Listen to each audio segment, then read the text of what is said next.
Hello. How's it going, everybody? Blake, especially. How are things going on your side?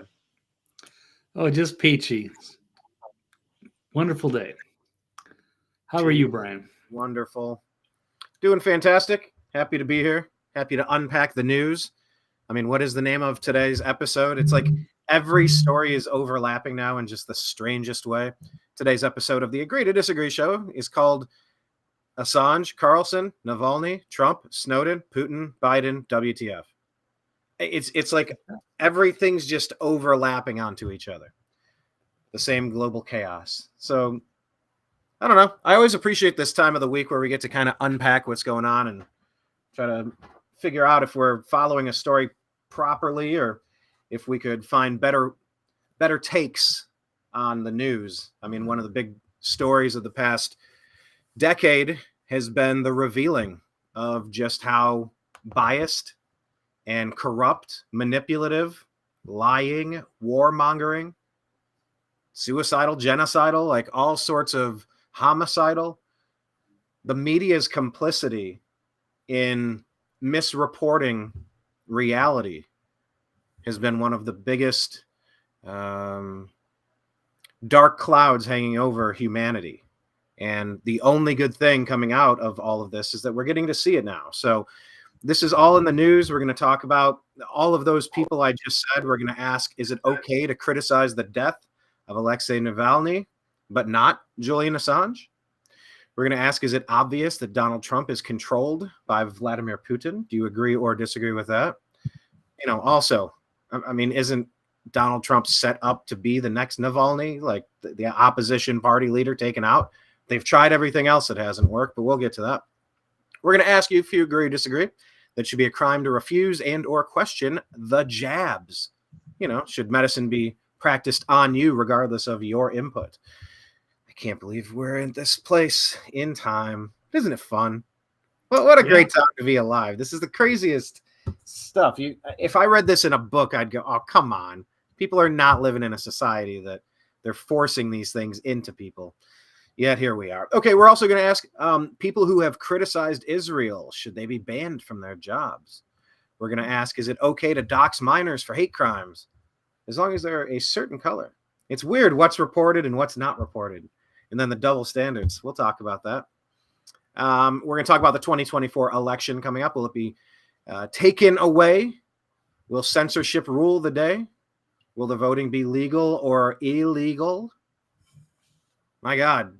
We're just a few months away, and I don't know that we have the mechanisms to properly tally a nationwide vote. I can't believe we got to this point, but here we are. We're also going to talk about this President's Day was yesterday. How did you celebrate, Blake? That'll be my first question once I finish this next story. How did you celebrate President's Day? But do Trump and Biden both deserve their spots that they received on the best presidents list? And also, I tossed this one in there. Oh, I guess there's one more. Should Democrats be concerned with the Trump trucker situation in New York? Because, of course, that was another big Engelman story, another ruling against Trump, and now the truckers are having their chance to speak out. Blake, what did you do for President's Day? It's just like a normal day for me. It was like a regular Monday. Yeah. Working out wasn't so much a holiday, but yeah. What about you, Brian? Just another working day. I don't know who lives the life of luxury where they just take days off, but it was interesting. Well, it's not like a true holiday weekend for me. Yeah, certain federal holidays where everyone's not working or staying at home enjoying that, but no, it didn't really have that same feel. The market was closed. Mail didn't get delivered, but outside of that, it was just a regular Monday for me. Yeah. Well, it was interesting seeing the amount of love that the presidents were receiving. I guess if we can, let's just start there since we're on it. There's not too much to say about it, but, roll it into the segue, Blake. Do Trump and Biden both deserve the spots that they got on the best presidents list? I mean, off the top of your head, how many presidents have we had? So Trump was 45? Yep. So 46. Are we counting former Vice President Biden? Yeah, I don't know what to make of that. It's ridiculous. Yeah, they came out with this list, which is just heavily biased. It was just absurd and ridiculous, and should not be taken seriously. Here are the bogus rankings. No, this is we'll call it a biased article, but obviously, Okay, here's my question. What gave it away that it's biased? What does it say in the bottom right corner in that little rectangle, Blake? The white and red rectangle right there. Oh, this is off of MSNBC. But the way I saw it was Kayleigh McEnany, former White House press secretary, was trending, and I looked at it, and she was like freaking out. I don't remember what station that was on. I want to assume it was Fox, but they did put that out. And it was it's fine. It's sometimes it's just for fun, but it's also showing just how ridiculously biased these things are. And that was, to put Trump dead last. Was he 40, was he dead last? Yep, the very end of the list, because wasn't there 46? But then you're going to put Joe Biden 14th and Obama number 7. It just means you can't take it seriously. So there's John F. Kennedy, widely regarded as so funny. president. These people are so terrible. You couldn't imagine anything worse than number 7, and then there comes 14, 12, whatever. Yeah, how do you put Biden there at 14 when it's clearly he's got dementia, he's fading, he's probably not going to run for re-election, he's an obvious puppet president, and you're going to put him at 14? And look at all the bad stuff that he's doing, all the wars that have started under his watch, the funding that has gone to various sides of the war. You look at the country's lack of border control. And when I say lack of border control, we need to stop thinking about this like, it's just there was a tsunami and it was overpowering and it caught us by surprise. And here we are just picking up the pieces of the rubble. We're just picking up pieces of the rubble. It's like, no. You are actively participating in causing the daily problem. This isn't a one-time, black swan event. This is the plan. This is what Barack Obama wants. This is the same people pushing the policy.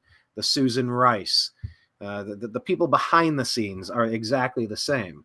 But this is stuff even Obama knew he couldn't dare try while he was still in office. He would have got impeached in a heartbeat. But they're just using Biden for every terrible policy decision possible because, he's their scapegoat. Like, who cares? They're just going to dump him in the trash when they're done with him. And I think that time has just about come. The situation is that he's really fighting to probably keep himself on this side of the jail cell walls. And so that's complicating things. But I heard it, Blake, in Vegas that the odds for the next president just went up, and number 3 is Michelle Obama. Did you hear that? No, but yeah, it wouldn't surprise me. Obviously, she would be a popular choice amongst the Democrats. I haven't seen anything credible to say that she's wants to run, so I don't really think that's going to happen. I don't know who they're going to replace Biden with. Whether it's Gavin Newsom or Michelle Obama would be the 2 most obvious choices. But yeah, I'm not. There's a lot of work to be done, and they're still propping up Joe Biden like he is going to go. Right. But yeah, they're in trouble, and they know they're in trouble. Internally, they are panicking. Well, but as long as there's no integrity with the elections, and as long as they can keep these borders open and maybe get their new voting block in place, and manufacture ballot harvesting, 12 days of voting, what have you. They'll stuff those boxes until they pull out a victory, I'm sure. Well, here, let's segue into that story really quick, and we will get to the others. But, we will talk about the 2024 election, censorship, and illegal voting. But while we still have this graphic on the screen here, out of the presidents that have been alive during your lifetime, Blake, where would you rank them? Who's number 1? Who's number 2? Who's the worst? Who's the second worst? Since you've been alive. And you can just kind of take historical, like I was 2 years old. I don't know. But like, I know Jimmy Carter's legacy. Right. Yes, I won't count him because I don't really remember that. But I mean, Reagan was iconic, so that was a big deal. But I mean, yeah, during the last 4 years, he was kind of caught under the Iran Contra scandal. There were issues, but certainly he was an iconic guy, and America felt like we had some swagger back then. Like we were the best country in the world, and we knew it. So Reagan was great. Bush was awful. That's what I remember was recession and the war with Iraq, the first war. So that was no good. And he only lasted 4 years. So he was run out of town. I really thought Clinton was great at the time. I know he's corrupt. He's a scandalous criminal, but at the time he was a rock star. So I will give him his props. Bill Clinton was pretty charismatic and amazing at that during that time. And the Republicans looked like clowns. And then you had 2000s. You had George W. Bush was awful, and he had an awful administration. And we had the 9/11, and everything went to shit. So I did not like that. Obama was hope and change, but he was greatly deceptive. So he was also terrible in his own way. Even though whatever, if I want to put him in his rankings and put him in the top 20 or something, I'm not gonna sit and complain about it. But to put him like number 7 and to put him ahead of like Eisenhower and John F. Kennedy is really atrocious. And then of course Trump was great. We had no wars, the economy was booming. Seemed like we were again getting our swagger back. And then we had some problems with the 2020 election, at least that I saw. I'm still not convinced that he lost. I'm not convinced that Biden got 81 million legitimate votes.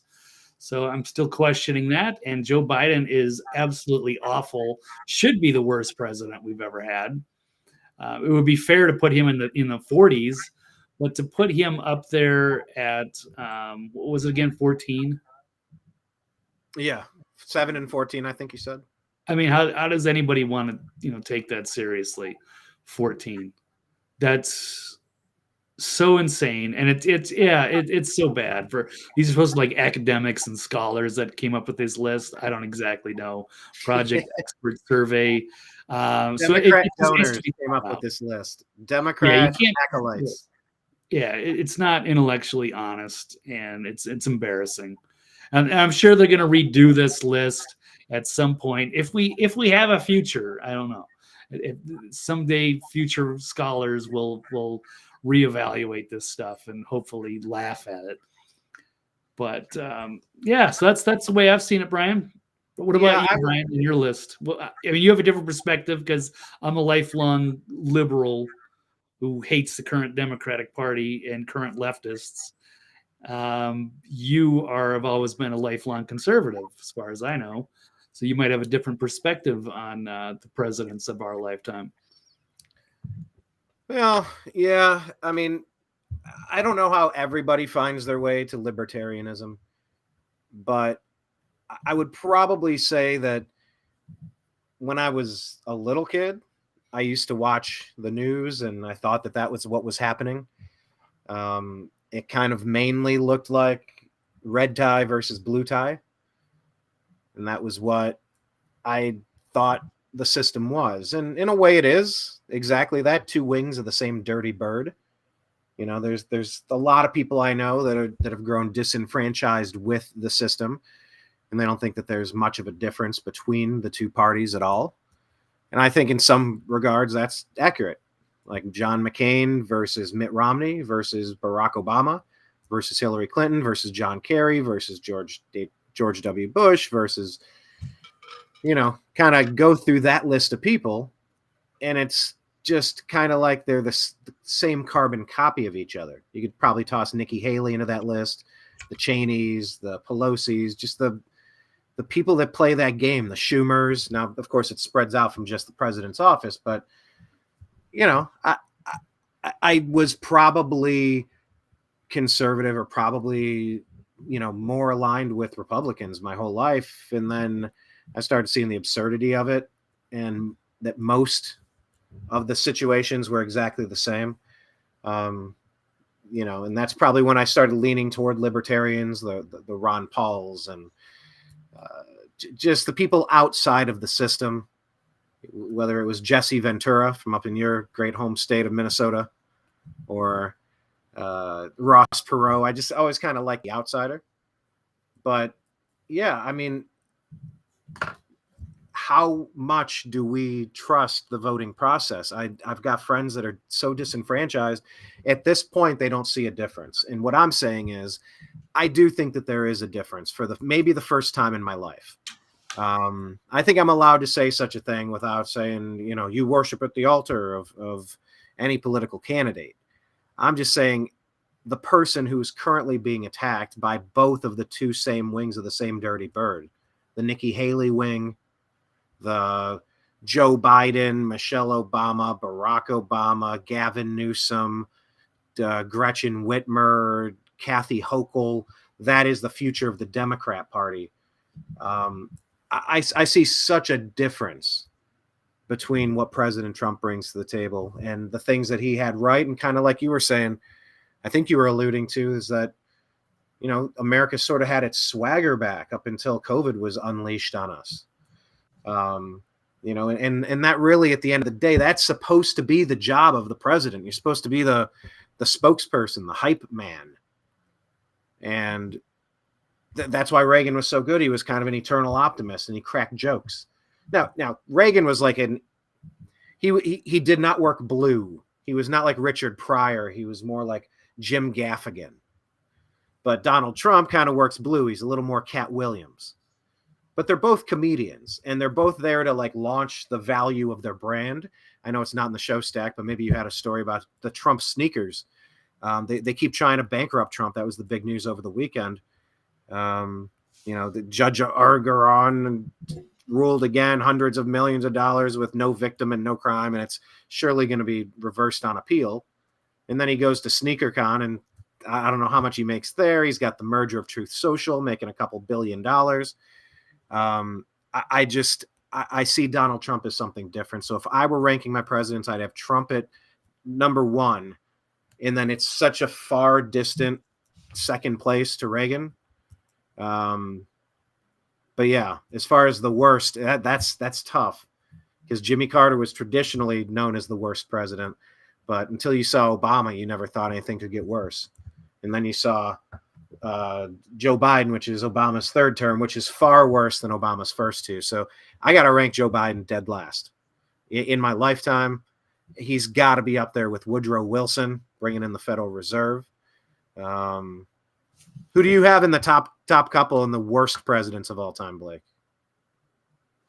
Or the worst? I mean, I would, George W. Bush and, Joe Biden were terrible. But I mean, also, Father Bush, who I didn't trust, who was, this whole era of neoconservatism. These, and they probably, helped ruin the Reagan presidency. So I don't like. He was a CIA guy, and that's just where this whole office was completely compromised. That's such a good those point. were bad for me. So yeah, Bush, Biden. I don't want to bash on Obama too much because it's supposed to be iconic. I mean, underlying the surface, yes, he's very deceptive. Won't bash Obama is the one still running the deep state, Blake. He's still the puppet master. I know, but I'm trying to be intellectually honest with these. How does it get worse than what's happening now? Well, I understand that, but I'm trying to make a point here. Is that this obviously this thing is very biased. So I wouldn't put Obama in the top 20. He was a very charismatic leader, of course, sure. But I mean, okay, Brian, then fine. Put Obama and Joe Biden dead last and Jimmy Carter, and now and then put, you're just as biased. Then you're going to put Trump number 1 and Reagan number 2. I mean, come on. And then you're going to, how are we supposed to reach out to the left and say, hey, let's get past this both sidism and let's work together, but let's be, intellectually honest about this. Obviously, Biden is towards the bottom. Let's put Biden down with the Bushes, and then we could put Trump up there. But I mean, if you're going to put him number 1, then no one's going to take you seriously. Just like I'm not going to take this seriously if you're going to actually put Trump down at the very bottom. So anyway, that's my take on it, Brian. You had another article pulled up. This is one of the reasons why I think Obama deserves his Oh yeah, worst. no. Once it's all said and done, he should absolutely be considered a tyrant. The renegade, the actual traitor to the country. Right. So, yes, it's government-backed censors who rigged the 2020 election are now stealing 2024. I did not get to watch this whole interview, which I By the really way, do Blake, want to see. really quick, for countervailing views, go to cisa.gov/rumor control, because as they talk about in this story, that's what cisa.gov is. It's a, well, go ahead. I mean, tell us Right. what it is. But we No, have to say it's that fine. for countervailing views. It's a, Sure, everybody should see countervailing views, and then you should see, make up your own conclusion. That's how critical thinking works. But they don't want that. They want you to, believe without question, the MSNBCs or the government or what have you, even though they've been caught in a number of lies, like saying Trump was a, Russian asset, which was turned out to be completely BS. And they spent 2 years trying to convince us of that. they're still pushing it right now. They're still Yep. on it. Hello, Oh yeah, it's still on it. It's in our stack. We'll get to it. But this is an alarming. This is an interview that everybody should see. I have not seen it all, but I will obviously highly recommend it. I'm seeing everybody talking about it, and this is an article about it. Tucker Carlson's interview with Mike Benz should be a wake-up call for Americans that our government is waging war on us. So if you didn't see the Tucker Carlson's interview last week, you need to take an hour and watch it. It's a mind-bending narrative about the emergence of what Benz calls military rule through an online censorship industry. Lays out in startling detail how corrupt and tyrannical the U.S. defense and foreign policy establishment has become. And we could take another look at that list where you see Eisenhower up. He was famous for warning us about the dangers of the military-industrial complex and how they've taken over. So most importantly, Benz, the executive director of the Foundation for Freedom Online, explains how a constellation of federal agencies and publicly funded institutions, under the pretext of countering misinformation, actually rigged the 2020 election and are right now smothering the First Amendment and rigging the 2024 election through massive state-sponsored censorship. And don't forget, they also said the laptop was Russian disinformation for Hunter Biden. So they destroyed the October surprise from the Trump campaign and outright lied to you and censored people from talking about it. You couldn't talk about the COVID-19 pandemic either. So you couldn't question the integrity of the 2020 election. So true. With the federal censorship industrial complex. And a lot of that stuff has been exposed under Twitter, with the Twitter files.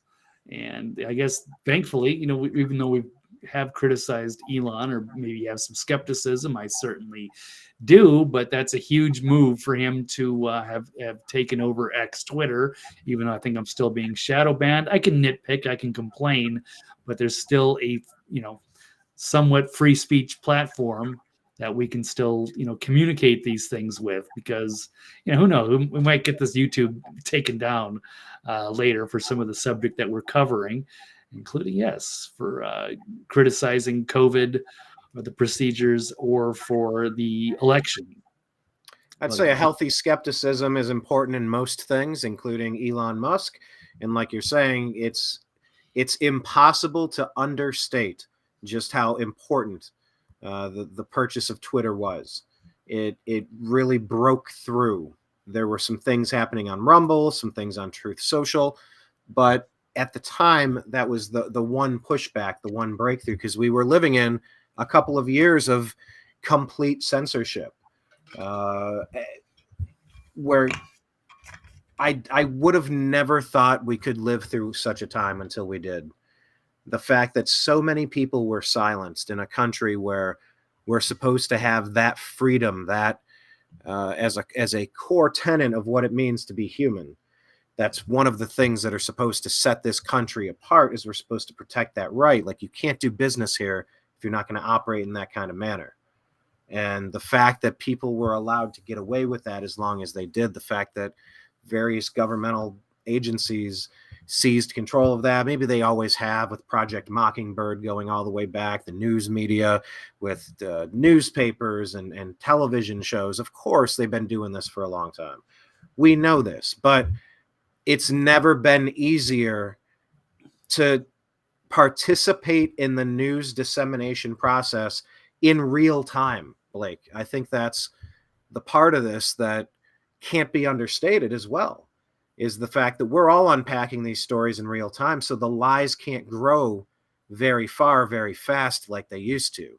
Does that make sense to you? Would you agree with something like that? Yeah.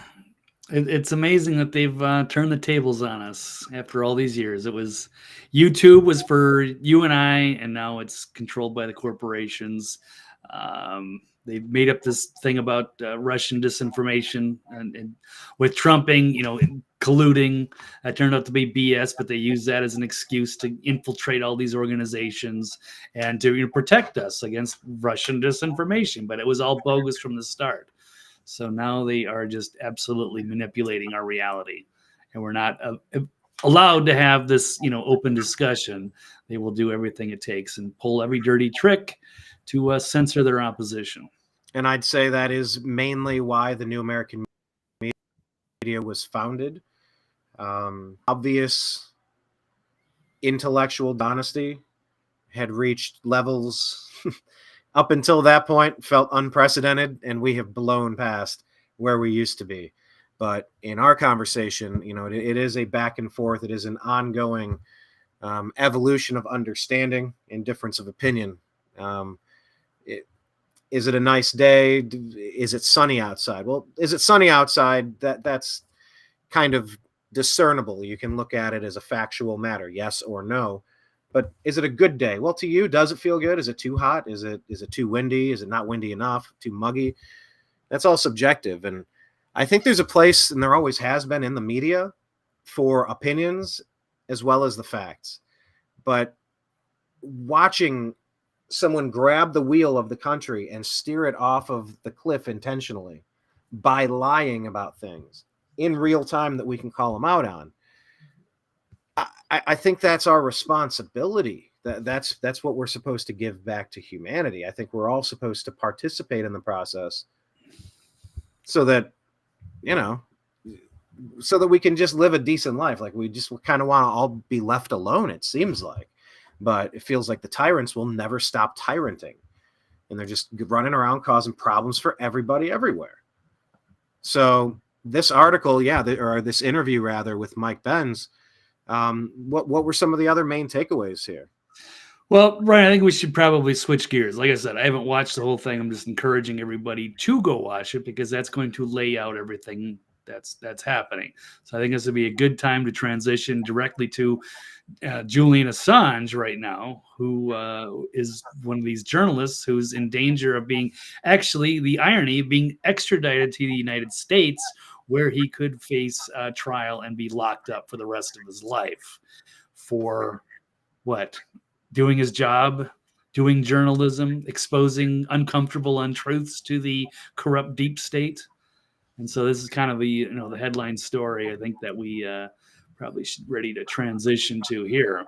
The Guardian view is on Julian Assange, why he should not be extradited, because sending him to be tried in the United States would be an unacceptable act against WikiLeaks founder and against journalism. So it's good to see even kind of a mainstream outlet try to stand up for other journalists, because you're not going to see a lot of that, unfortunately. You saw everybody freaking out the other day because Alexei Navalny died in a Russian prison. Now, this is the opposition leader to Vladimir Putin. Correction. Of course, made monster waves, talking about another interview with Tucker Carlson, criticizing or just showing a different side to things, getting Putin's perspective. But that is, Russia is not a free country in the way that we think of it either. And I don't know exactly how Navalny died. We'll just assume that he was killed by Putin. Not very timely. Not when you're trying to gain credibility with people in the United States to say, hey, Russia's not so bad. This isn't, we're not the monsters that the media make it out to be. And then all of a sudden your opposition leader all of a sudden dies in Russian prison. But it's there you also, go. That was the word. That was the word I was going to say, is suddenly died. That was the word that people had gravitated toward. Died suddenly died. And then President Trump said something about suddenly died, I believe, in a Truth Social post. And then I think Pelosi was out there talking to Peppermint Patty, I think it was, about that he's repeating suddenly died. That's the phrase. I don't know what happened. I don't know, was he a good guy? Was he a bad guy? Was foul play at play? What's going on with the body? Hearing bruises, and he may have had and you just go, was it foul play or was it not? And it's very similar or reminiscent rather of the Jeffrey Epstein case. And it makes you think of what Lula's trying to do to Bolsonaro. It makes you think of what Biden, Obama, Clinton, Romney, what they're trying to do to President Trump. And it's the highest level of insanity. Yeah, and it's bizarre, and the weird hypocrisy of this all is because they are trying to put Trump away in prison. They'd love to have him die in prison. They didn't say a freaking word when Gonzalo Lira was begging for his life, trying to get out of Ukrainian prison where he was being tortured. He died of pneumonia. He could have easily been saved with a phone call, as they're saying, but they allowed him to die because he was embarrassing for the narrative. And they would love to have Julian Assange die. All right, hold on. Wait, really quick. Can you repeat that last part of just the last part? With Gonzalo Lira? Yeah. Dying in the Ukrainian prison. And you said did you say pneumonia? Yeah. He could have easily been saved. They wanted him to die in prison. And he was begging, he was telling people, please, make a fuss, say something. And they did. Tucker Carlson actually interviewed his father. So they did bring attention to this. Elon Musk put a lot of attention on it too. But you didn't see the journalists saying anything. They were, because it was against their, big bad Russia. So it was like, oh, how dare he, criticize the Zelensky regime. So he's a bad. But now that this guy has died, it's a big deal. And then, of course, what are they saying about Julian Assange? Probably nothing, because they're just going to do whatever, the corporate, they want to protect their jobs.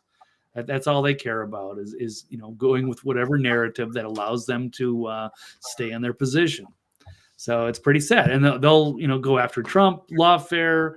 They'll lock up J6 people, peaceful protesters. So it's the height of hypocrisy. It's so disgusting to me. So why aren't they standing up for all of these people? So now we're worried about Assange being brought to America, which is just bizarre. You'd think he'd be safe in America, but he's not, because he embarrassed the military-industrial complex, because he embarrassed Hillary Clinton. Because he put out the WikiLeaks. Yes, there was a lot of problems that they didn't want to have revealed.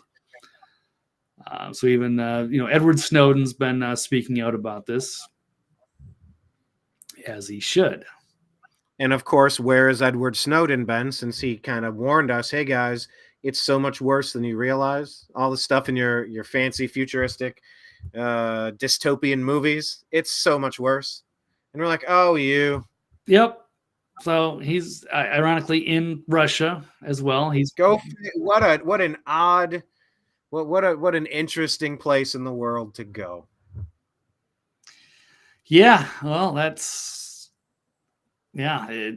sad. We don't appreciate journalism anymore. We've been taken over from within by the military-industrial complex.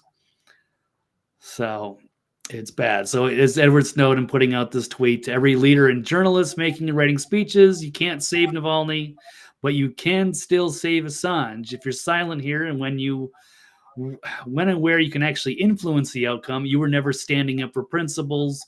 You were just hoping for applause. So let's see what these people are actually made of. But yeah, they didn't say anything about Gonzalo Lira. They're not standing up for journalism. They're only standing up for the narrative. So let's pull up another one. Enough is enough. It's time to set Julian Assange free. It says, calling it the last-ditch attempt to fight extradition to America confronts us with fundamental questions about press freedom and the power of the state. It's been 11 years since he disappeared from public view. First into the claustrophobic seclusion of the Ecuadorian embassy, and then 5 years later to the maximum security Belmarsh prison. Out of sight, out of mind. And that is about to change as he fights a last-ditch attempt in London's High Court. I don't know if it's tomorrow, it's this week, to prevent being extradited to America and the strong likelihood of once more vanishing, this time into a state penitentiary for a very long time. The leader of Great Britain is not coming to mind right now. Yeah, the new guy. I don't know. I gotta look it up because I'm trying to figure out is this a good guy or a not so good guy? Prime Minister Rishi Sunak. Yeah, I don't know if I know this guy, so I'm just kind of trying to guess. Would they be likely to go ahead and grant extradition? He'll do whatever his puppet masters tell him to do. So I don't know. This is a dark day, but maybe if he's brought to America, you'll see a lot of people pushing back, and you're going to see a lot of people protesting. So maybe that's the silver lining if this happens, but he should be a free man. So what is he doing? He's doing journalism, and I thought the United States, this was a free country and we would celebrate stuff like that. But not if you've got the bad guys running the show, which it seems that they are. And they control most of the news and information except for Twitter X. Yeah. Yeah, it's been a lot of the same characters, a lot of the same players for a long time. You can see new players coming in every year. There's fewer of the old guard. But it is interesting watching the players. If you can just identify, who the main movers and shakers are on each side of things, you kind of get to figure out what their game plan is based on what they're advertising to you. And that's such a dead giveaway. I don't know if that's fully realized, but to me, that's such a dead giveaway. But yeah, Julian Assange and Edward Snowden and Gonzalo Lira, shouldn't they be writing movies like 12 Angry Men about them? Weren't we raised on a Robert Redford generation of, look, it's Deep Throat. You're getting closer. I can't tell you much more. The pursuit of information, that was so glorified to us. And then when people are out there just telling you what's happening, these people are becoming ostracized and punished. It's supposed to have Deep Throat. It was basically hidden for 40 years, 50. I don't know when did he finally emerge? 50 years later, when he's about to die. So it's not like he could go public back then either, but at least that was, celebrated. And the Washington Post, put that out, and it was devastating, and it brought down the president. Well, if you have more to add on this, let me know. Otherwise, we could change over to these other two presidents, Sure. Trump and Putin. Okay. It kind of overlapped into the story we were just talking about. But if you have more to say on Assange, let me know, other than that appeal's coming up and we should all pay attention to it and we should all kind of make our opinions known on it. Yeah, absolutely. But it's just also the hypocrisy. Why did the media freak out with Navalny, but they didn't say anything about Lira, and they're not standing up for Assange? And they're controlled opposition, and they should not be taken seriously. So we all need to be banding together to stand up for journalism. Yeah. People give LeBron James, some much deserved grief for many different reasons. But he kind of looks at the NBA like a brotherhood, and there's a lot of players that do. I'm not just saying this is just LeBron, but it's the greats who came before you, the greats who are playing with you, the greats who will come after you. And you'll hear this when you talk about the greatest of all time, Blake, when people say, who's the greatest of all time, Michael Jordan or LeBron James? And it's like, well, MJ had that killer attitude, not like LeBron. He buddy chums up to the other people. I'm going to take back my previous answer, Brian, because I think we've had this discussion before, and that LeBron is not the greatest of all time. He's been healthy. He's he's statistically he's done a lot, but I think we were saying, Larry Bird was technically a better player. You'd rather have Larry Bird on the court than LeBron, right? No, I could not say that. Because if he's so clutch. Right. Well, LeBron has been a healthier player throughout his career, but if he's actually in a game, wouldn't you want to have Larry Bird? No. I've seen That's LeBron go. Bias. All right. I've seen LeBron do things that, I mean, breaking the Cleveland curse is a supernatural feat. Jordan did great, but he didn't have to break a curse. Like, there's something seriously to the mentality of a cursed place. And it was Chicago Bulls. Did they win a championship back in the day? Oh, I'm not talking about one sport, silly. I'm talking about the Cubs. Up until that point, the Cubs hadn't won in 100 years. Sure. I'm talking about, but they had the Bears, they had the Blackhawks. They were all winning championships. Like, Chicago is doing just fine. With the actual Bulls, Chicago Bulls basketball, did they win a championship before Jordan? I don't think so. Okay. I don't think so. That was breaking a trend. No, but it wasn't a cursed city. Cleveland was a cursed sports city for decades. Chicago was cursed, right? The White Sox, the Cubs, the Bears that won 85. The Bears won in 85, and I think the Blackhawks won a couple. Blackhawks were strong, but still, I think cares about hockey, right?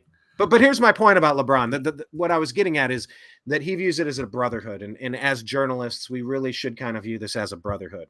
It's not like this killer mentality. I know, Blake, you and I, we've talked so many times about up and coming media. Shit, we've been doing this for 12 years. But as you watch people go up into the media ranks, and then they start yapping at each other, and then it's this in-person, I don't know, infighting situation going on with them. It's like, you shouldn't be rewarded by dragging down the other people who are pulling in the same direction you are. Like, you both have a rope and you're both pulling the cart up a hill. You're all participating. You shouldn't be trying to kick the legs out of the people next to you. You don't have to love them. So how much am I supposed to worship at the feet of Assange or Snowden, or Gonzalo Lira? It's like, I wasn't familiar with Lira at all. But as part of a brotherhood, we should try to band together and call more attention to stuff like that. We got to try to help each other raise awareness of what's happening as it's happening. We are in a fraternity, Blake. And it's just the profession of journalism is just so under attack right now. It's terrible. So yeah, it would be great to see, what would a win look like? Does a win look like denying a U.S. extradition? Is that a win? It's sad. I don't know. Is that a win? I don't know. I don't. It's like, okay, well, you can stay in Belmarsh for the rest of your life instead of going to a penitentiary in America. The DC gulag. I don't know. I don't know what's worse. He's got to go. I mean, go free. I mean, got to go. Yeah, just a journalism guy doing journalism. And, where are the penalties for all the liars who were pushing known lies for the past 4 years? Being promoted. Yeah. Well, look, I think it's obvious the people that have been pushing propaganda, lies, pure lies. If you participate in an overthrow of a country, like you're not just doing your job. If you're a paid, what'd you say, hacks, lacks, and slackies? Hacks, flax, and lackeys. Hacks, I can never get it right. Hacks, flax, and lackeys. But yeah, I really hope that there's a day of reckoning coming. Our country would be kicking so much ass if they weren't spending so much energy and political willpower just trying to destroy half the country over nothing, over lies, over reckless policy decisions. Like, we have so many more important issues to be focused on, and I hate the people that are diverting our attention and resources away from it. I understand it's a power grab, but like, I don't really see what the Democrats party, I don't understand what value their policy decisions, when you look at the blue cities and the blue states, Why do you want to go where Kathy Hochul is pushing District Attorney Alvin Bragg to attack the main political rival in a case with no victims? Like, we fled, Blake, you and I, we fled California. People are fleeing all these blue states that are backwards. I mean, I don't know. I mean, they're going to try to make it hard to report on the reality of what's happening at our border, what's happening in our blue cities, the crime wave. I mean, this isn't a story that's like, oh, it's in the rearview mirror. Snowden did something. This is happening today. You know, but luckily we have a few different outlets now. But it's kind of the same concern. So I hope we utilize the fact that we're in a fraternity, and we should kind of pretend like it, even though it might be unofficial. But new media, alternative media, we're kind of in this together. We're just trying to figure out what's going on to fix any problems. There's a lot of scammers and grifters in there too, and they might be controlled ops, so they have to be exposed as well. They're poisoning the well for everybody else and making everybody look bad. Do you have anybody in police mind? Ourselves at the same time. We don't know who all these people are. Do you have anybody in mind that you've decided is likely to be in the paid opposition camp? Like, have you? I don't know where I stand on so many of these people.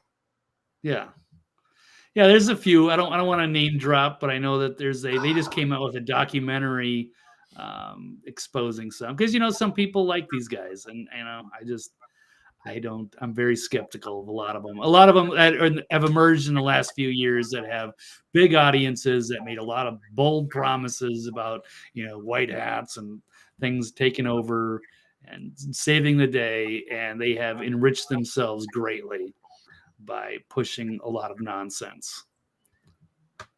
Well, that sounds like you got somebody in mind.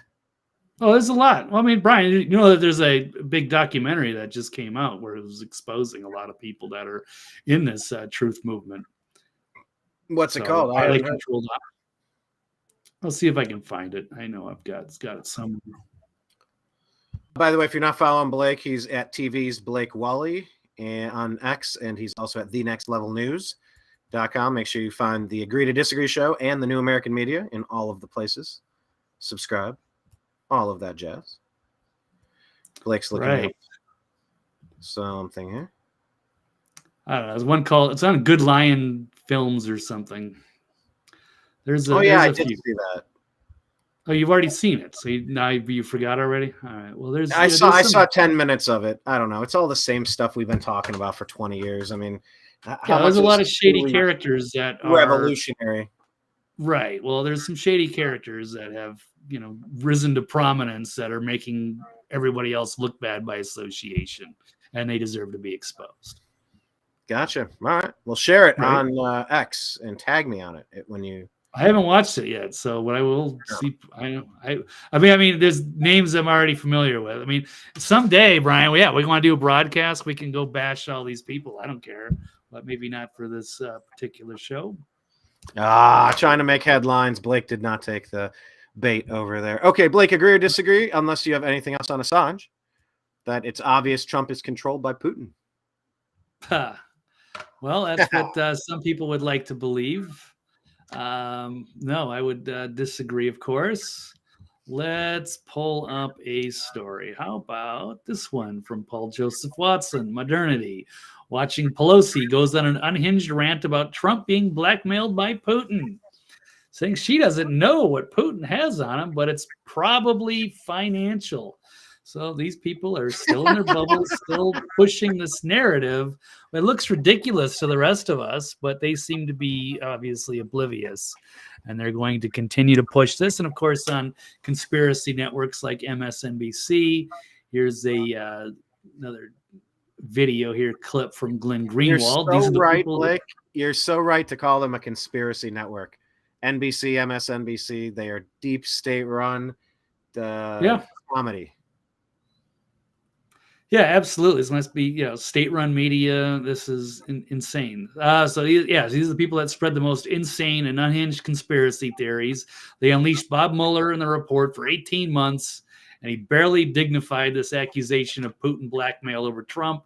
It's deranged. It's a deranged and sick fairy tale that has drowned our politics for 8 years. So let's run this clip. You're saying Peppermint Patty here with Pelosi. Yeah. What do you think? We're all wondering this question, Speaker Pelosi. What do you think Putin has on him? I mean, it sure seems like something, as you've said a few times, given that he refuses to criticize him, that he seems to be a fanboy of him. Are you worried at all? Well, you know, during the Mueller... Go ahead. Sorry, go ahead. Well, first of all, we must be sure that he does not step one foot into the White House. They're terrified of Donald Trump coming back. Not as president or not as anything. He has brought disgrace to the White House, to these presidents.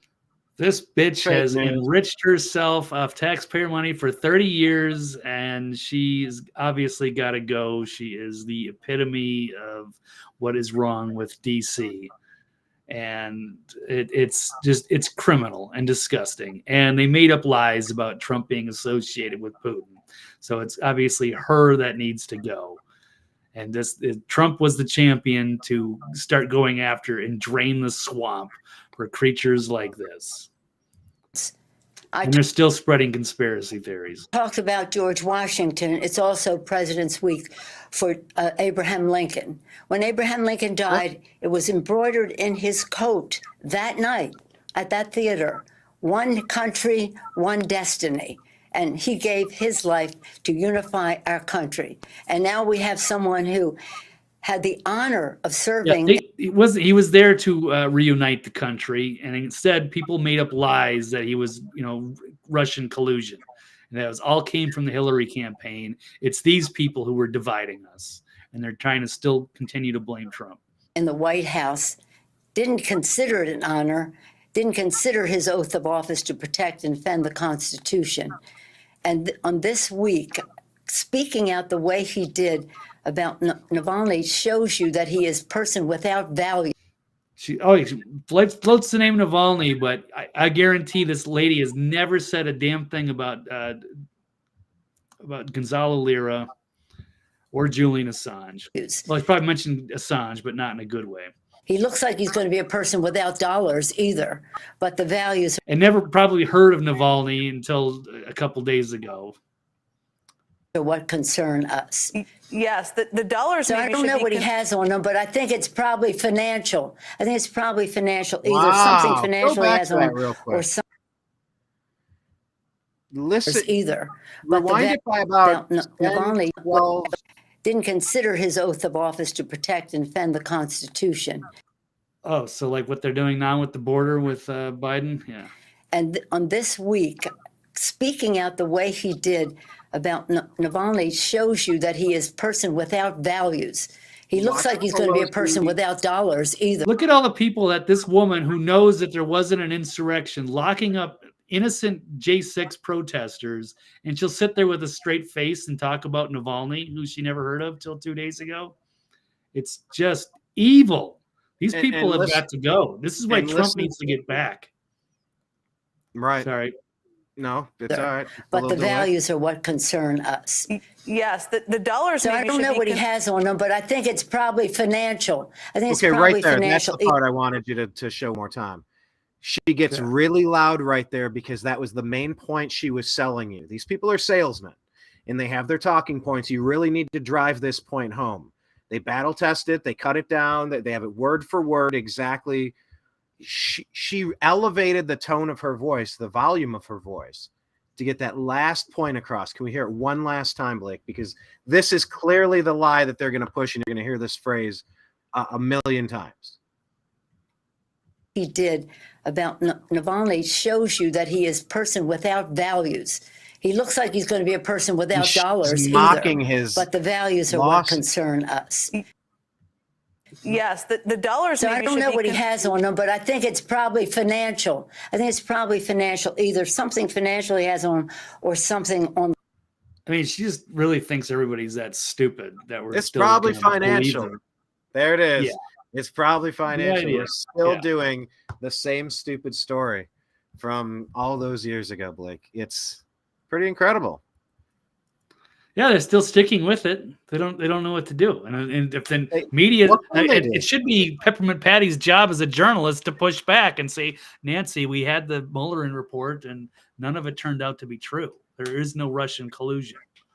Now, somebody needs to push back on her, but then that's not going to happen. Then Peppermint Patty would be out of a job. You can't push back on the queen there. It's so interesting watching McEnany. Am I saying that right, Kaylee? Yeah, Kaylee McEnany. McEnany and Peppermint Patty. It's just, you see the Hillary Clintons and the John Kerrys, the people that got close but couldn't become president. They end up Secretary of State. It's like you're all playing on this same team. Someone plays first base, somebody's the pitcher, somebody's in the outfield. They're all on these teams. And nothing they're doing is helping the people from here. Nothing is being designed to raise the purchasing power of our dollar. Nothing is being done to make our neighborhoods safer, cleaner, happier places. Everything is being done to extract all of the resources possible from us and give them to God knows who for God knows what reason. It's pretty incredible, actually. Hello, Dreamer. Thank you for watching us here on the Agree to Disagree show. If you didn't have anything else on Trump and Putin, I mean, this would be a good place to talk about another thing you may or may not be allowed to criticize, Nick. Okay. Public policy decisions here. Agree or disagree that people who criticized Israel should be banned from jobs? What say you? I am going to disagree. That is extremely chilling. That should not happen in America, where people should be allowed to express their opinions, even if they're bad ones.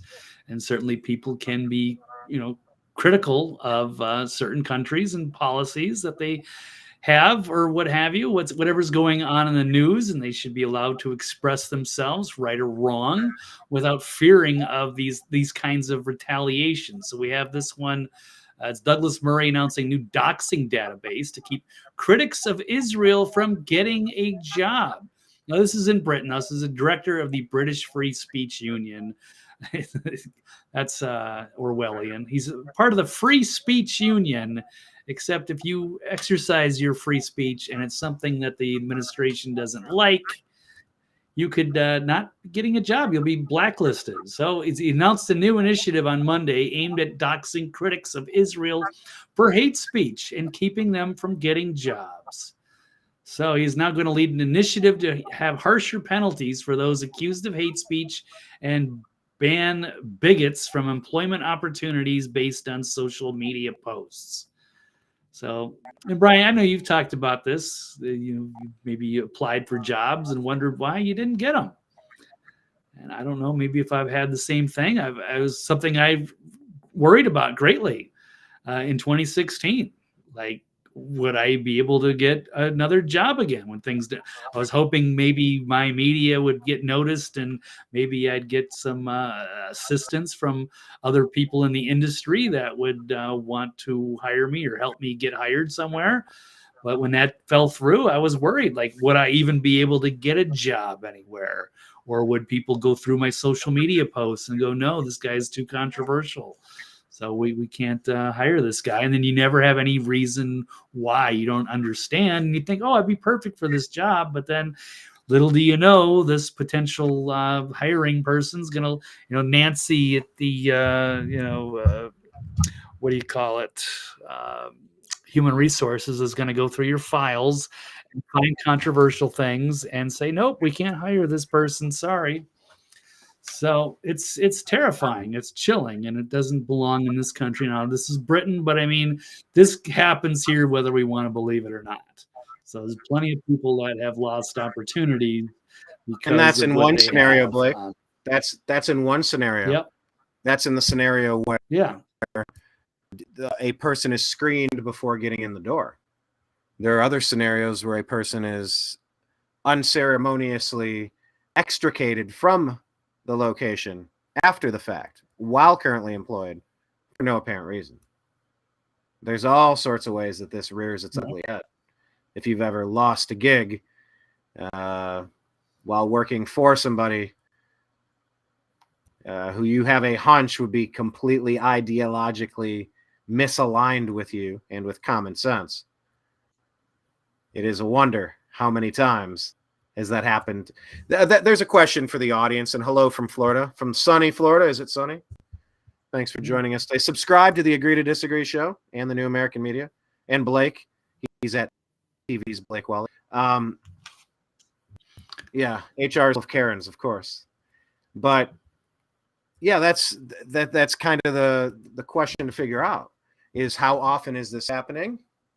And to what degree, like, yeah, everybody has a right to hire who they want to hire. But, you know, when does doxing go too far? And that's kind of, that blurs the lines into the next story. I don't know how much more we want to talk about this one, but this one's about doxing minors, as long as they're certain kind of minors. So it's like, who determines who gets doxed? Like, why are we in these modern day Salem witch trials here? But yeah, I mean, if you've ever lost a job to strange circumstances or never even got a callback, you know, you have to wonder. It's all out there, and everything's been weaponized. And I think that's the reason why I obviously put Obama and, you know, by proxy Biden at the top of the list, because they've weaponized all the intelligence agencies. They've turned it inward way more so than we've seen before. And it's almost like there's an active campaign against the American people at this point. So it's a little strange. Yeah. So I don't know. Let's talk about this story, Blake. Is it agree or disagree that it's okay to dox minors? And by the way, my answer to that is, like, everything should face a healthy but fair criticism, skepticism. Medicine should be robustly discussed and agreed or disagreed or questioned. Question with boldness even the existence of God. Question like that. You should be allowed to have some opinions, and you should be allowed to question things and have conversations. That's what agree to disagree is all about. It's like, let's talk, and if we reach a point where, like, one person's getting triggered and it's you literally you just don't want to keep going on that path, agree to disagree on that topic and keep going. Like, you don't have to lose friendships over, you know, particular issues. You agree to disagree and you move on. But yeah, this vengeance mentality that's happening. We got Rittenhouse on the screen, and Kyle Sandman, and whatever that young kid's name in the bottom right, Mr. Richie Rich. That kid's about to become a gigillionaire, suing all these outlets that blasted him. Walk us through this one, Blake. Is it okay to dox minors? No, it's not okay. I mean, people are outraged over the shooting in Kansas City, as they should be, but it also exposes the hypocrisy of the media, because if they were white shooters, they would have been identified already, and they'd be getting blasted in the media, just like this kid did. But he turned out to be Native American. And so they really made asses of themselves. And then, of course, we did have the Sandeman, who's also with the Covington kids there. He was also sued these media outlets because they destroyed his character, too, all over cable news. Like he was insulting this Native American man. And then, of course, when Kyle Rittenhouse shot people in self-defense, he was only 17. He was absolutely roasted in the media. And anybody that even, like, you know, tried to help him and give money to his, you know, legal fund, they got doxxed, and they had media come after him. It was chilling. So we know that there's this gang activity. And Missouri is like the worst state in the nation, I think, as far as gun crime goes, between Kansas City and St. Louis. And it was horrific. Just cast a stain on the Super Bowl parade they had the other day. And it was unfortunate. So there were shootings, and these people are, have to be exposed. But why won't the media talk about it? Do you have why is it only normally I don't talk about criminals, and I don't put their face up. You don't want to give them the publicity they're looking for, especially people that target kids and stuff like that. But this guy definitely targeted kids. Definitely got an innocent woman. those three people you're looking at on that screen, Blake, they're all innocent people, demonized by the media that just wants to attack white people all day. It's the number one thing that they push. It's their favorite story. It seems it's in their top 20 favorite stories. Kyle's a paid actor. I don't know about that one. I don't know if that's a troll or a joke. There are people who think that Ashley Babbitt was also an actor. I don't know if I buy that either. But there certainly are paid actors, so I don't really know what to make of that. That guy went through the ringer, man. Oof, bad. I watched Kyle. If anything, he's John Wick plays him. I mean, that guy, he had trigger discipline. He was on his back. He didn't pull until the guy reached for his. Like, I mean, it was acting. Brian, was all set up. It was all staged. Well, what do we know about the Kansas City shooter here? What do we? I don't have a story pulled up on it. I just know it happened. They've had a couple of awful stories. One with those guys having the house party and they died of fentanyl. Oh, that one too. Yeah, the shooting after the Super Bowl parade.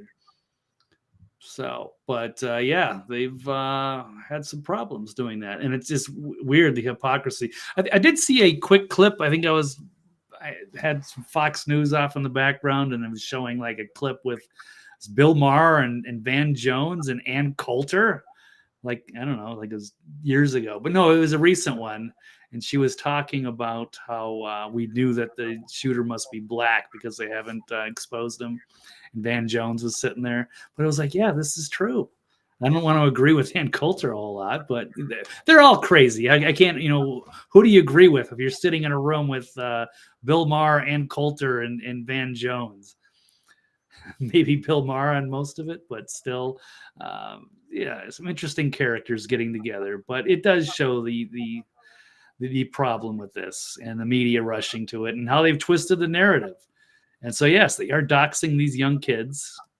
They like to go after the whites or perceived whites. And it's a double standard, and it's strange. It's a strange racial bias, a strange hatred.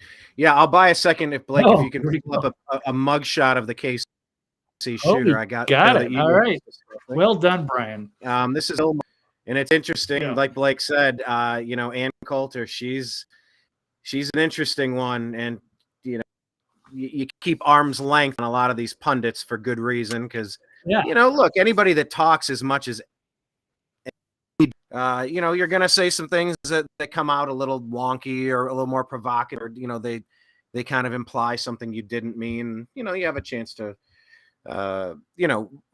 recalibrate your sentence and, the thought you were trying to say. But watch Van Jones, watch his face here. Let me full screen this.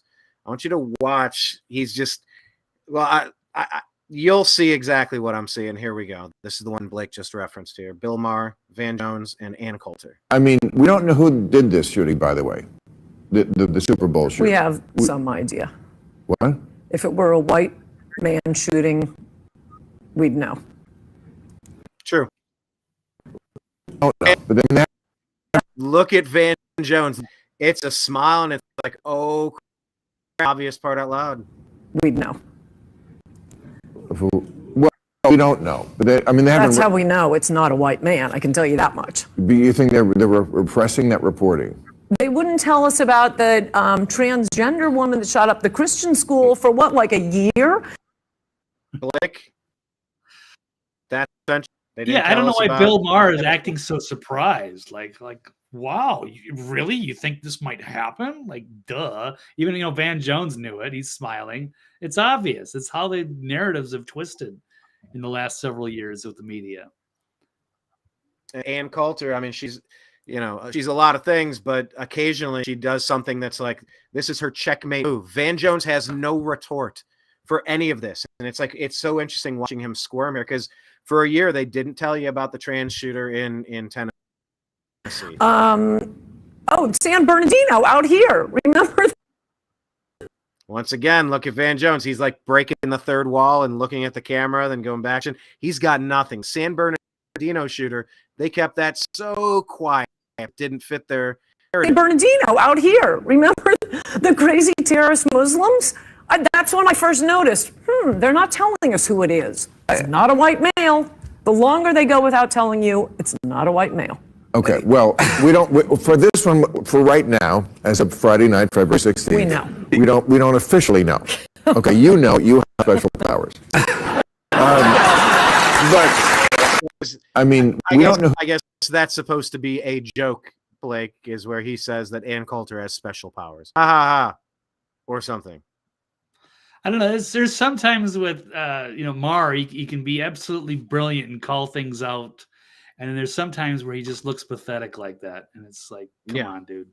Stay consistent at least. But, sometimes he's the voice of reason and sometimes he's an utter buffoon. And it's weird siding with Ann Coulter. And I didn't even know she'd been doing anything recently. I don't know.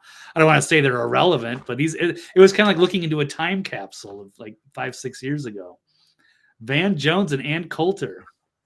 But Fun maybe fact, I'm just not looking at the right sources. What's that? Fun fact. On Media Row in 2016, you were over near the Alex Jones brawl, and I was over on the other corner, and it was Ann Coulter and Van Jones right there at the hot corner. Like they were right. Like I was there as that was happening, and you were over in your backyard, Cleveland. Yeah.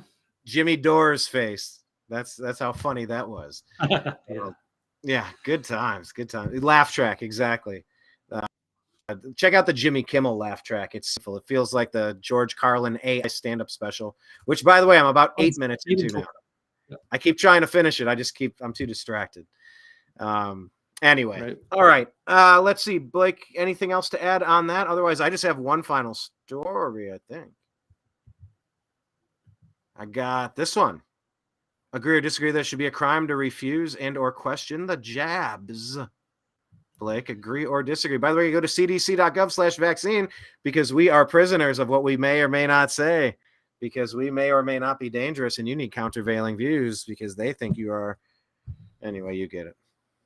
Yeah, it's amazing. But yes, now this is in France. So we did the one alarming thing that was from Britain.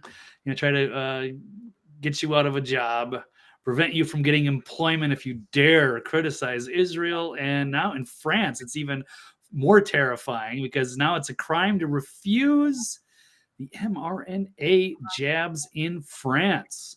Ruling class has just said it's illegal to question and refuse. So the French people could be fined and imprisoned for refusing to take their boosters and daring questioning their leadership. So it was a law passed, France qualifying any opposition to the jabs. I'm trying to use my language carefully so I don't trigger the YouTube algorithm. But now it's called a sectarian aberration.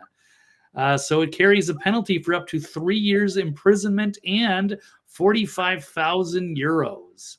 It will not tolerate any criticism of the therapeutic treatments which will be recommended. So that's pretty amazing. According to a report by Natural News, known as the Totalitarian Edict, known as Article 4, it's a highly illiberal law that prohibits residents and citizens from saying anything bad about the treatments and that are either mandatory or just recommended by the French government. So already renowned doctors are being targeted. Well, we've seen a lot of doctors targeted online, even on like Twitter X, Robert Malone and many others that have pointing out some of the problems that have emerged from the perhaps maybe side effects. Maybe they're made up. I don't know. So, but yes, you can always check out cdc.gov and make sure you're getting countervailing views. Make sure you're getting well-rounded opinions on here. But either way, I don't think it should be a crime to refuse. People should have medical choice. I don't think that should be controversial. Dreamer jumps in here in the comments section, Blake, and says, unless you work for Congress, the post office, or the White House, then you don't have to get one. Right. You get an exemption, right? If you're above the law, pretty much how it isn't. Hello, MJ Sedona. Great to have you guys. All right. I heard the story about the Red Cross. Are they asking if you've had it? And if so, are you eligible? Are you not eligible? I'm hearing that. Once again, something to look into. I'd love for everyone Right. to Something report else back. to look into are the terrifying reports coming from embalmers that are finding things in parts of the body that used to not exist before 2021. Where are they coming from? I don't know. But again, don't take my word for it. You may check CISA. Do what's right for you in your situation. Unless you're in France, then I would get the hell out. Yeah, you But- get the get out order like in New York, like in California. Get out. France, get out. Right. Yeah, I heard some people talking about the collapse. You know, sometimes you can figure out what's going on based on if you do on certain lousy algorithms, like maybe Google or something that heavily censors and lies to you, or they'll push a certain narrative instead of just giving you what's going on. This conversation was that normally you see a lot of rebuttals that are saying this has been debunked, but there weren't a lot of articles that were debunking this. That's terrifying. It's all awful. We're still trying to figure out the long-term ramifications of this. They say that this COVID-19 was launched at us either intentionally, which many assume, or accidentally, which some still claim. Is there a long-term strategy as tens of thousands of Chinese nationals are flooding into the United States right now? A few years later, how many people are suffering from health situations based on this? What if it was part of a multifaceted attack? I don't know, but the questions we should kind of be able to quickly answer. You know, can't answer completely with confidence. I mean, why would you assume anything else? That maybe, you know, it's hard to say it's worse than we knew because it was really bad. But what if it is worse? I don't know. But yeah, I'm fascinated on the topic, Blake. If this thing keeps coming up, I'd love to research this more on you know, on the evening show, Blake. Let's tell people about that because I'm pretty much out of stories for today. But we're gonna. Yeah, I've only got one more. I don't know if that's in our caption stack. I'll take a look at it. But yeah, Brian and I are thinking about taking things to the evening time. Maybe moving this show out of its current Tuesday, Thursday afternoon position and bringing it to the later in the evening. And by the way, I think what I would try to do is to try to keep doing those two shows solo and do an additional show. Blake would do an evening show. Perhaps we're discussing all the options. We're just having the right. I want to mention to Patriot's Voice. He says his daughter was coerced, and then she had a stroke at 23. I'm so sorry to hear that. So sorry to hear that. I've lost 2/3 of my remaining family from the beginning of COVID through COVID. So yeah, 2 out of 3 just gone. So sorry to hear that. Stroke at 23. Yeah, just being coerced to take something. It's very, very Harvey Weinstein. Hey, put this inside. You don't get to work in this town. Like that is hashtag well, me they too. mandated that stuff. People lost their jobs. It was terrifying, and people didn't know. And people want to trust their, elected officials and trust these government institutions. But I mean, as MJ Sedona, it takes a long time to make sure that these things are safe and effective. And we don't know exactly, how it affected everybody, but we're seeing some alarming problems emerging that have come out in the last few years. And maybe there's a connection, maybe there's not, but it's something to be aware of. And people should have the full scope of information, the known risks involved. But a lot of people weren't allowed to, and they're certainly not going to be allowed to in France. And they did some horrific things around the world, like Australia or even Canada, trying to, and here in the United States, they really tried to, airline pilots, so many people, medical professionals, greatly, they went over the top pushing those. And it is something that I don't know that people take it as seriously as they should. the figuratively, heads need to be rolling for this, at least figuratively. Politically, all of the people that violated your civil rights pushing these mandates. Look, and I get emergency use authorization. I understand. You know, this is back to the story, the Mike, what's the guy, Benz from earlier? But emergency use authorization could only be enacted if you said there were no other therapeutics that could help. Well, denying other potential options and silencing anybody that wants to participate in the daily act of science, which is you question science with boldness every single day. The people who aggressively silenced conversation need to be held accountable. They need to be held accountable for their civil rights violations of people. And I don't know that people understand just how bad it was. I don't know if it's going to be a major issue in this campaign cycle, Blake. It should be. Or do you think most of that washed away in the 2022? I don't know. We shall see, because everybody seemed to be pushing it, some more than others. So, but All right. Brian, we got a couple people in the chat that think we should go prime time. Well, I'll Late tell you what, shows. I promise we will. Is that agreed? Do we know what time? Is it 8:15 tomorrow and 9:15? What time? My time? Oh, that's right. We're gonna do a test run tomorrow night. Yeah, probably. Well, let's advertise that. So what time? Earlier the better. Let me say earlier the better.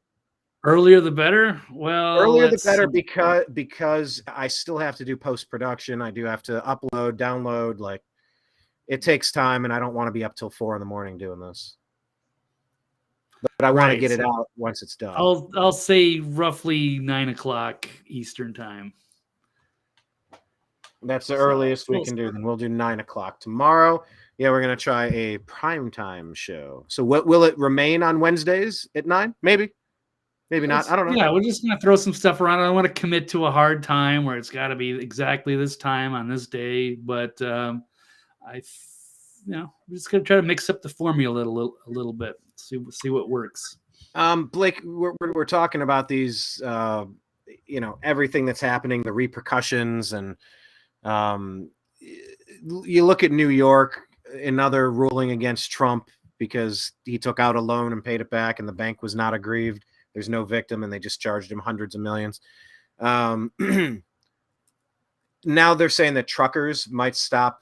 They might decline to run loads in and out of New York now in retaliation because the people have just had it with the lawfare. Do you have any thoughts on what happened over the weekend, and then Trump selling shoes and selling out of his shoe line and $2 billion for Truth Social? It's been like every attack on Trump is met with an even bigger return. That trucker story was the last thing I wanted to toss in here today. Okay, yeah, there's one more quick story to talk about that I have that's in the captions. Outside of that, yeah, I did have the trucker thing. I just, I think it's cool if the truckers could get together and make a point to do this. I just think that they'll be replaced. So if they're not going to deliver food to New York, they'll find somebody that will. Even if they're going to hire illegal immigrants, they got to eat up there, and they're going to find a way to circumvent that.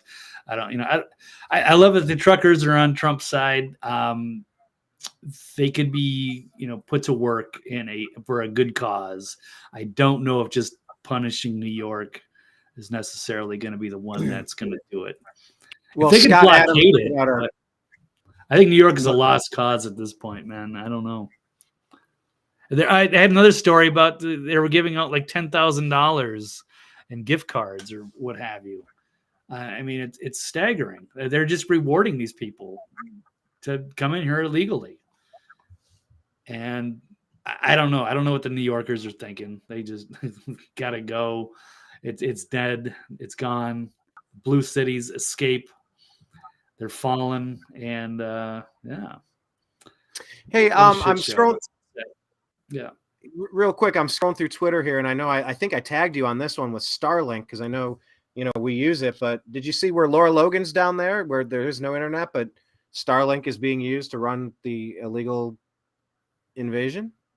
Yeah, I didn't get to watch the report, but I guess she's in Panama, and a lot of people are coming from other countries, starting out in Panama and making their journey up through Central America and then up through Mexico and into the United States. And it's a lot of like military-aged men from China or Kazakhstan or wherever they can, and then they're being rewarded and enticed to get into the States, and they get free food and money and benefits. It's staggering. It really is. I did find that last story that was on the stack that was kind of buried underneath the other one. I guess I'll just leave that open-ended Trump question about bouncing back, selling shoes and whatnot. But you had this other final story. I did see that. I don't know what to make of that. I mean, it's cool, and they look kind of neat, but I wouldn't want to pay that much money for it. But to each their own. It's kind of a cool collector item. And the $2 billion Truth Social merger, where he's getting hit for hundreds of thousands in New York, then he's going out and making billions elsewhere. Like that's kind of interesting, right? And as far as truckers and denying business, I was trying to find the tweet from Scott Adams, but he sent out something that he had future business appointments scheduled for New York, but he's no longer participating until they overturn the Trump verdict. And so, I mean, it's a lot of people deciding, pull your companies, pull your kids out of school, to leave the state. Don't do commerce with people that are actively trying to participate in election interference at the highest level. Yeah, Blue York.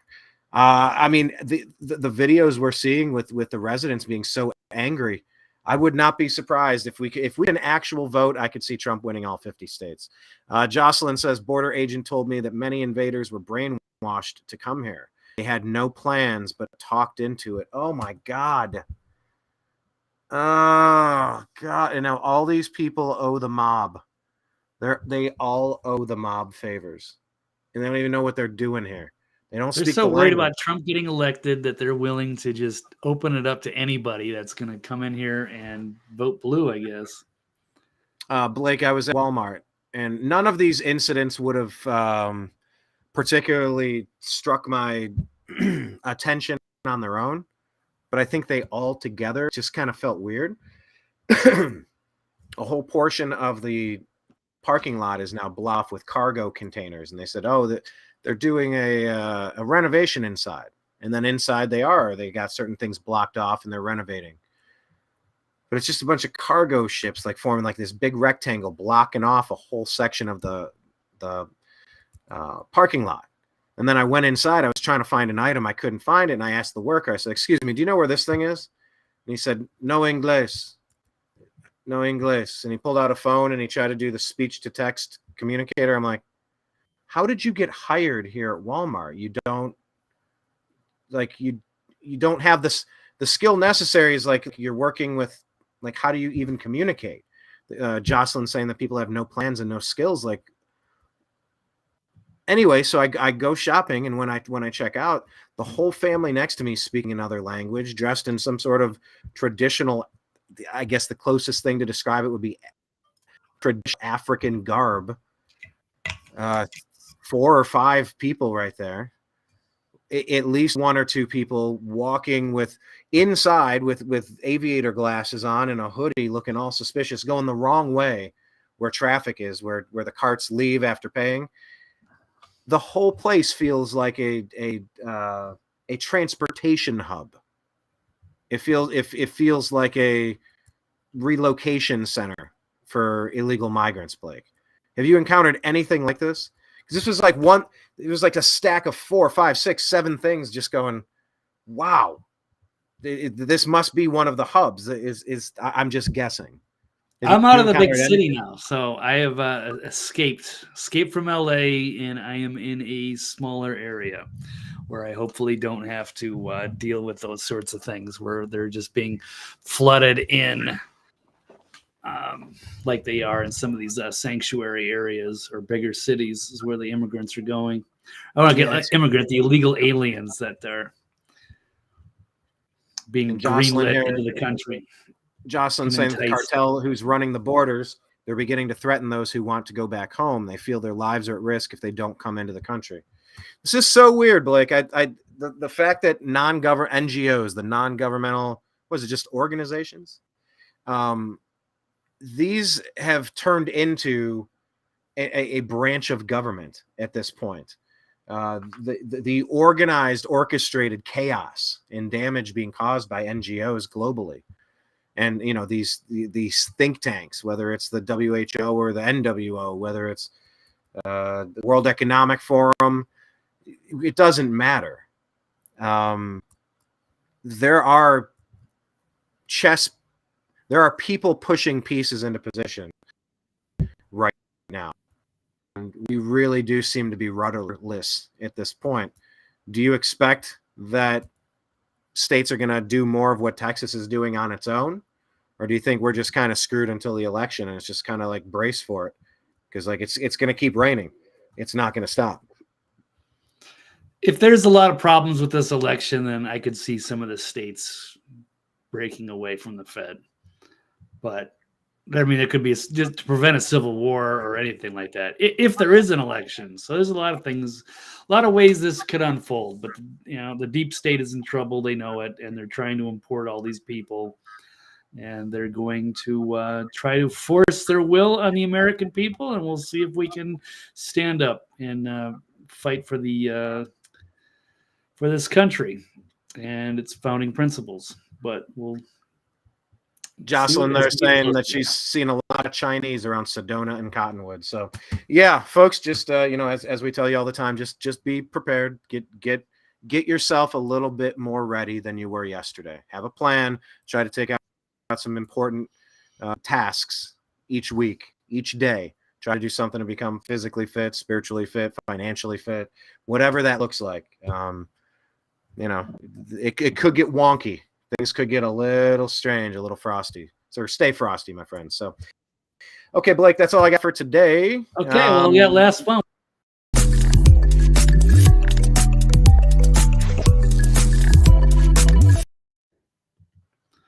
Okay. That's right. I put that one up there, and then you took it away. I forgot about that. Yes, let's get back to civility. Okay, here we go. It's important to maintain civil discourse no matter the absurdity. So let me pull up this tweet that I found. Agree to disagree. Agree or disagree. So here's a post. This is David Icke, but who's seen this video. Oh, do I have to watch this again? It's so absurd. I mean, you might as well. Well, right. So, this is a nice man here who commented on the David Icke, who is making fun of this crazy absurdity that we're seeing. He's saying there's bollocks, extraordinary bollocks, unimaginable bollocks, and then there's Admiral Rachel Levine, a whole new level of bollocks. Enjoy. And it's this other person, Lawrence Fox, man and woman face, says that climate change is racist. And of course, this nice man here, S.J. Swami, says, it sounds like you're expressing a strong opinion about Admiral Rachel Levine. Everyone is entitled to their own opinions, but it's important to maintain respectful discourse, even when discussing controversial topics. And I think in most cases that's true, but this is like mental illness on a new level. It's on display, and this person is an authority. This is representative of our current government, and it's weird, to say the least. So let's watch Admiral Rachel Levine in her Admiral uniform explain. Here we go. Hello, I'm Admiral Rachel Levine. Hello. This Black History Month, I'm pleased to partner with OMH in advancing Please lecture better me on health Black History through Month. better understanding Yes. for Black communities. Oh, Climate please, I change need is to having better a understand. disproportionate effect on the physical and mental health of Black communities. So this is with a straight face, somebody who's not an admiral, a weird like health secretary, whatever. And I'm not, saying judging the lifestyle or whatever, but this is formerly a man who has transitioned, and now I guess to make him feel better, they've granted a rank of admiral, which is freaking insane. It takes a long time to achieve those ranks, but now we're just we're giving awards out. It's just beyond strange, beyond bizarre, but here it is, and you just have to see it to believe it. Black History It's Month. Black History Month, and they've trotted the Admiral Levine talk about climate change and how it's affecting the Black communities. To partner with OMH in advancing Which better is such health an absurd and better argument. understanding for Black communities. Yeah. Climate change is having a disproportionate effect Climate on the change. physical With a straight face, how does she know that it's having a disproportionate effect? Climate change, and it's affecting the physical and mental health of Black communities.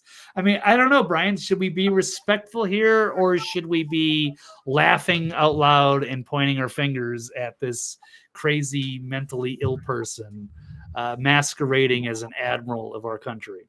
And think about the embarrassment of people around the world who have to see something like this. I could repeat to you the rule number 5 from Saul Alinsky's Rules for Radicals. Ridicule is a man's most potent weapon.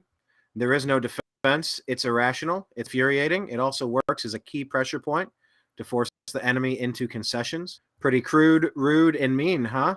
They want to create anger and fear.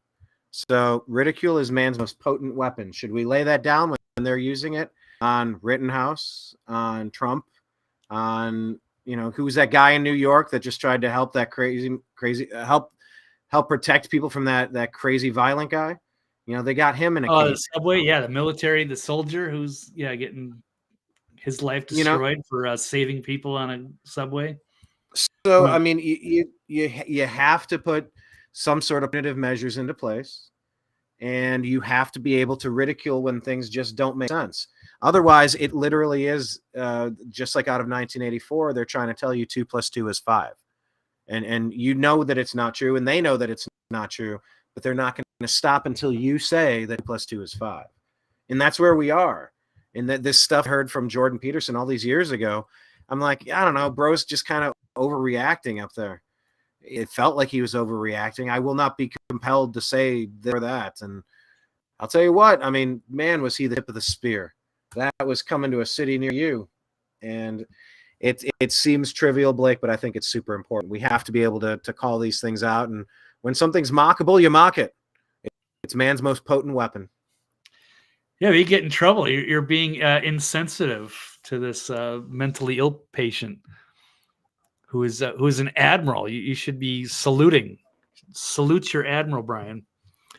How dare you mock her? You need civil discourse. But here we go. Which we continue to run it.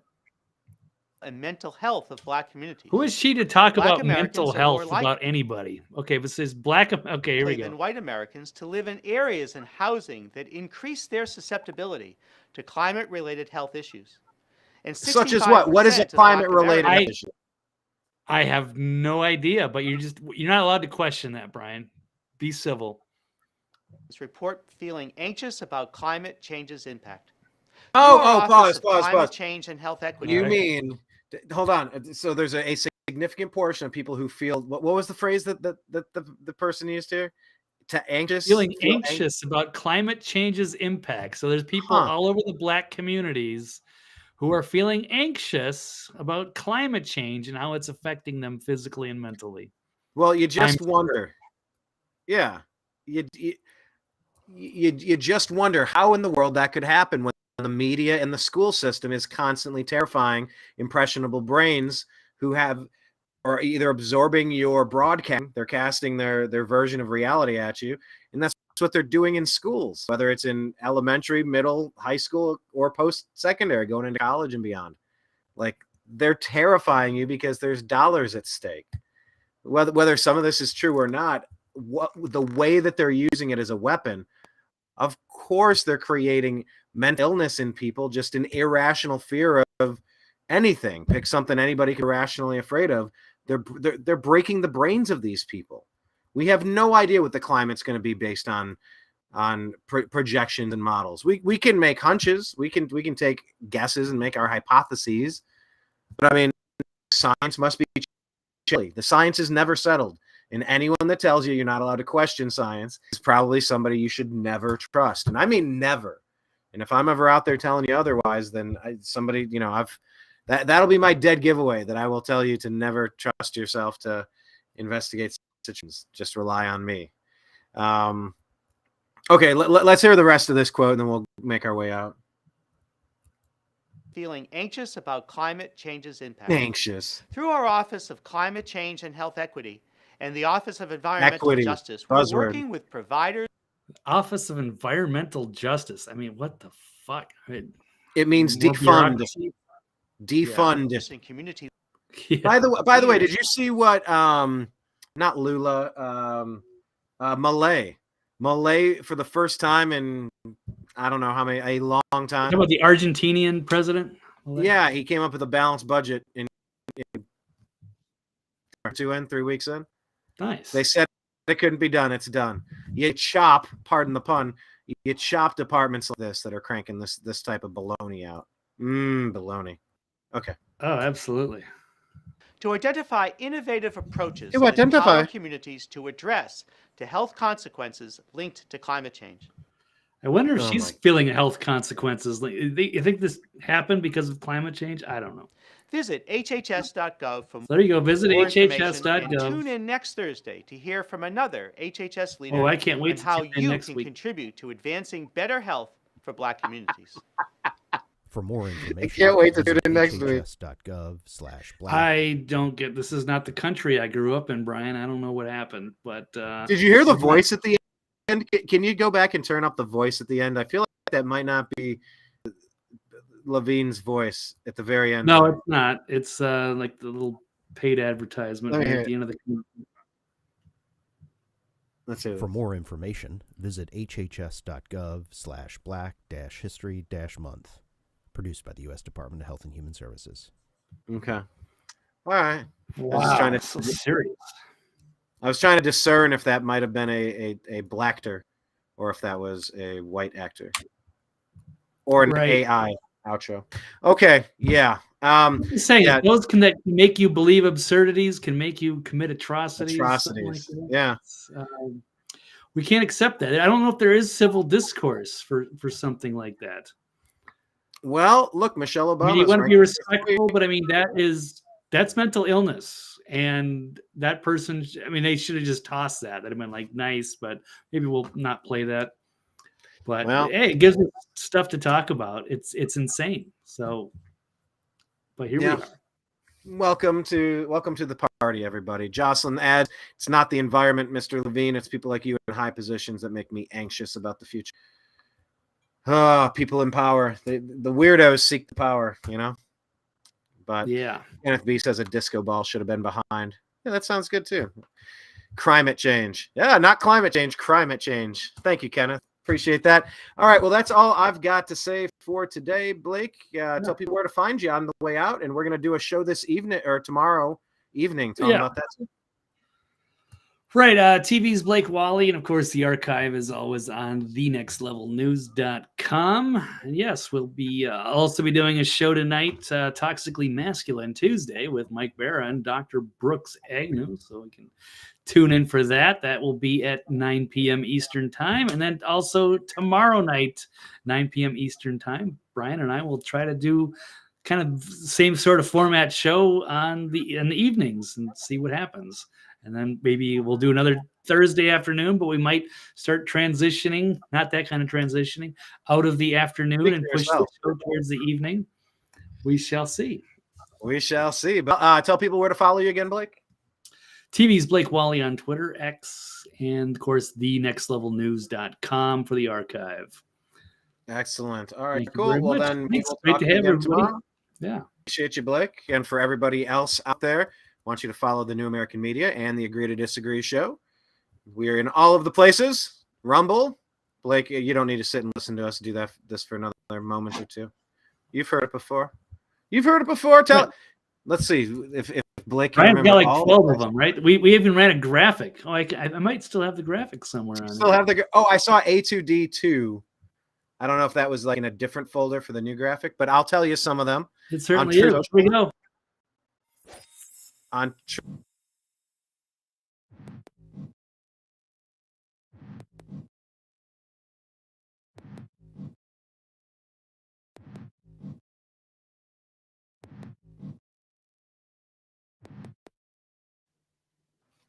Okay. That is pretty cool. I need to record the voiceover, and I need to combine those somehow. That is neat. I do like that. But for the people who could not see what that was, thank you, Jocelyn. Right. Appreciate you. Thank you, everyone. Brian, great job. We'll catch you tomorrow. Take care, tomorrow. Blake. Yeah, so right. Truth Social, we're the New American Media. On Spotify, it is the Agree to Disagree Show. On Rumble, the New American Media. On Telegram, Telegram's a big one. TNAM and TNAM Chat for the New American Media, TNAM, because the news always matters. So TNAM and TNAM Chat on Telegram. On X, we're at American_Media_. On Facebook, we have a page for the New American Media. And we also have a group for TNAM's, New American Media's, apostrophe S. TNAM's The Agree to Disagree Show. It's a group. Join it. And when it says, how did you find this private group? Tell us that Brian sent you. We're also on Instagram, the New American Media. Follow us in all the spots, please. Also, we had another person link up with us on Patreon. We have kind of gone back and forth getting our Patreon going, but I believe it's patreon.com/the New American Media. The more of you people out there who could contribute even just as little as $5 a month, you too can save an independent journalist. But it all adds up, you know. It's like, well, how do you eat an elephant? One bite at a time, one $5 donation at a time. But yeah, if anybody feels so inclined, I think there's a couple tier levels on there. If someone wants to be an angel investor, if someone wants to kick in a few more, I don't know. I got to go back and work on it, but it's just nice that I can log in and log out again. I felt like my site was taken down a couple times, but such is the way of American media. We have been targeted, silenced, censored, shadow banned, demonetized. And of course, that leads me to probably one of our biggest platforms is youtube.com/@the New American Media. And that's where we have 13 years of content, 1,400 shows, and it's kind of a home base. But, you know, that's all well and good. But since we've had so many issues on YouTube and Facebook specifically, we are also at thenewamericanmedia.com. I intend to do a facelift on that page real soon to kind of revamp it back. And if all other outlets fail, we will be at thenewamericanmedia.com putting content out. But for now, those are the places that we are. And we appreciate you following us today on the New American Media, giving you the Agree to Disagree show, because we should be able to have complex conversations, I think is what I was trying to say there, without making it too nasty. If we find a place that, you know, we reach an impasse, we agree to disagree. All right, let's move on. Let's talk about something else. You know. Doesn't need to keep being so aggressively, I don't know, concerning, unpalatable, if you will. So that is kind of what we say here at the New American Media. We ask you to join our mostly civil conversation. Just try to push through the news each week and figure out what's going on. So join us tomorrow, 9 o'clock. We'll be back going live on all these platforms. Subscribe, like us, thumbs up, heart the button, type a comment. The algorithm loves that. Like it, subscribe, all those jazz, all that jazz, all those things. And we will be back tomorrow. Appreciate you.